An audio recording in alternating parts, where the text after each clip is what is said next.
Hi everyone, welcome back to my channel. I hope you all are doing good.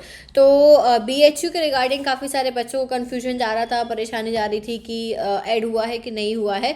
तो finally BHU add हो गया है, लेकिन बहुत बड़ी प्रॉब्लम आ गई है। जितने भी बच्चे हैं, इस चीज़ को बहुत ध्यान रखना। यहाँ पे एलिजिबिलिटी क्राइटेरिया बीएचयू ने बिल्कुल चेंज कर दिया है ऑलमोस्ट सारे कोर्सेज में। तो मैं वो सारी चीज़ें इस वीडियो में बताने वाली हूँ।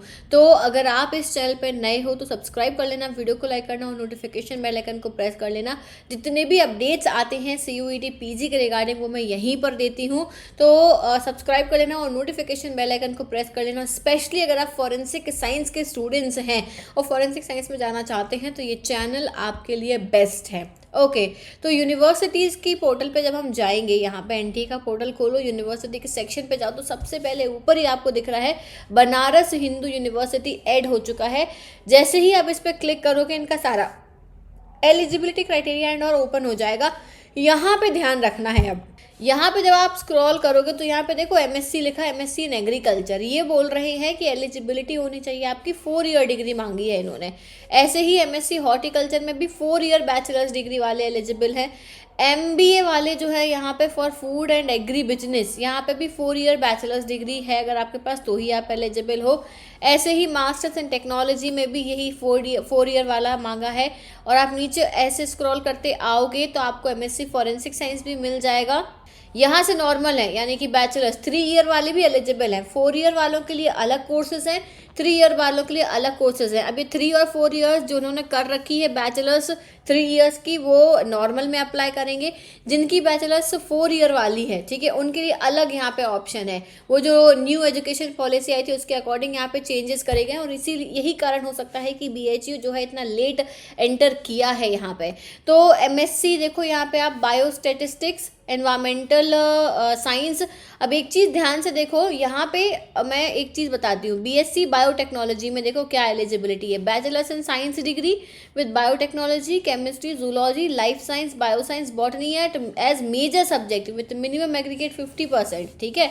और non honours student holder have studied chemistry for at least 2 years, यानी अगर आपकी बीएससी इनमें से किसी भी सब्जेक्ट में से है, एटलीस्ट 2 साल तक केमिस्ट्री सब्जेक्ट इंपॉर्टेंट है, 2 साल तक रेगुलर।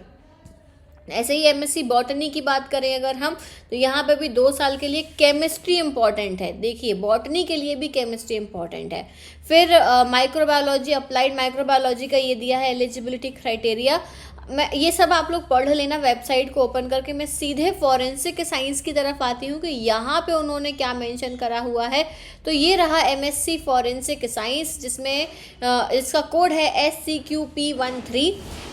एलिजिबिलिटी बहुत ध्यान से सुनना, आधे से ज़्यादा बच्चे जो है इसके लिए एलिजिबल नहीं है। ध्यान से सुनो उन्होंने क्या लिखा है।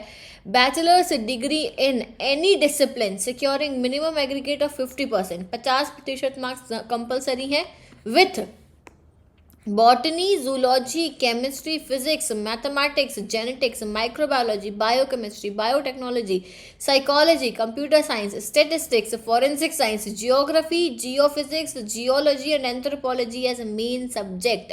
इतना तो लिखा है कि बैचलर्स आपने इनमें से किसी भी सब्जेक्ट में कर रखा है विथ मिनिमम 50%, तो आप एलिजिबल हो। लेकिन ध्यान दो यहाँ पे लिखा है कि कॉम्बिनेशन ऑफ एटलीस्ट 3 सब्जेक्ट। अब भाई ये जितने भी सब्जेक्ट है ना, इनमें से एटलीस्ट 3 सब्जेक्ट का कॉम्बिनेशन होना चाहिए। इससे हमें क्या पता चलता है कि जितने भी बच्चे बेचारे बीएससी फॉरेंसिक ऑनर्स करके बैठे हैं या फिर किसी भी सब्जेक्ट में ऑनर्स है उनका और 2 सब्जेक्ट, ये 3 कॉम्बिनेशन नहीं है इनमें से सब्जेक्ट के, तो आप एलिजिबल नहीं हो। बीएचयू में आप एडमिशन नहीं ले सकते हो। इस चीज़ का ध्यान रखना। तो जितने भी बच्चे हैं जिनका फॉरेंसिक साइंस है और फॉरेंसिक साइंस के साथ में chemistry, zoology, chemistry, physics, anthropology, geography या इस तरीके के कोई भी कॉम्बिनेशन सब्जेक्ट्स हैं तो आप एलिजिबल हो।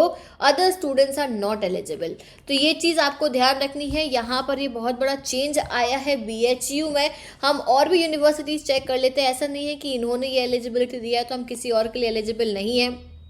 जैसे आप ये डॉक्टर हरि सिंह गौर यूनिवर्सिटी की वेबसाइट ओपन करोगे ना, यहाँ पे जब हम बीएससी में आते हैं, BSc forensic MSc forensic science में, तो आपको मिल जाएगा। लेट अस सी, ये रहा, इसमें है बीएससी होना चाहिए आपका बस बीएससी इन एनी सब्जेक्ट, तो आप इसके लिए एलिजिबल हो। तो सीयूटी का एग्ज़ाम तो आप तब भी दे सकते हो। काफ़ी सारे बच्चों को डाउट आ रहा था कि फॉर्म फिलिंग में जो है यहाँ पे यूनिवर्सिटी सिलेक्ट करने का ऑप्शन नहीं आया, तो वो तो अच्छा ही है कि नहीं आया, क्योंकि अगर कोई मिस हो गई है तब भी आप एलिजिबल रहोगे। आपको ऐड करना ही नहीं है, यानी जितनी भी यूनिवर्सिटीज़ हैं जो आपको फॉरेंसिक साइंस ऑफर कर रही हैं उन सभी में आप एलिजिबल हो without selecting the name of the particular university. ठीक है, तो बीएचयू का यहाँ पे ये बहुत बड़ा चेंज आया है, पूरा एलिजिबिलिटी हुई उन्होंने चेंज कर दिया है। तो इस चीज़ का ध्यान रखना, जो बच्चे बीएचयू को टारगेट कर रहे थे इस चीज़ का ध्यान रखते हुए अब एग्जाम देना। और बाकी की जो इन्फॉर्मेशन रहती है वो आपको इसी चैनल पर मिलती है। साथ में मेरे कई सारे कोर्सेज हैं जो आपको मेरी वेबसाइट पर मिल जाएंगे, और आप मेरी 1-on-1 गाइडेंस बुक करके मुझसे पर्सनली कॉल के थ्रू बात कर सकते हो, और यहाँ पे आप कोई भी कोर्स ले सकते हो। अभी फिलहाल में एनएफएटी एनएफएसयू के कोर्सेज ओपन है, बीएससी एमएससी फॉरेंसिक साइंस, साथ में एमएससी फॉरेंसिक साइंस, दोनों सब्जेक्ट्स के। तो अगर आप एनएफएटी को टारगेट कर रहे हो अलॉन्ग विथ सीयूईटी, तो आप ये कोर्स ज़रूर लेना। यहाँ पे मैं आपको 3 महीने के अंदर सारे सब्जेक्ट 11th और 12th क्लास का कंप्लीट सिलेबस पढ़ाने वाली हूँ, और आप मेरी गाइडेंस लेके मुझसे पर्सनली बात कर सकते हो। ये सारी इन्फॉर्मेशन जो है वो आपको मेरी वेबसाइट पर मिल जाएगी, तो वेबसाइट को जाके आप विजिट ज़रूर कर लेना। So that is it for today. Thank you so much for watching this video. I'll see you soon in the next video. Till then, take care. Bye bye.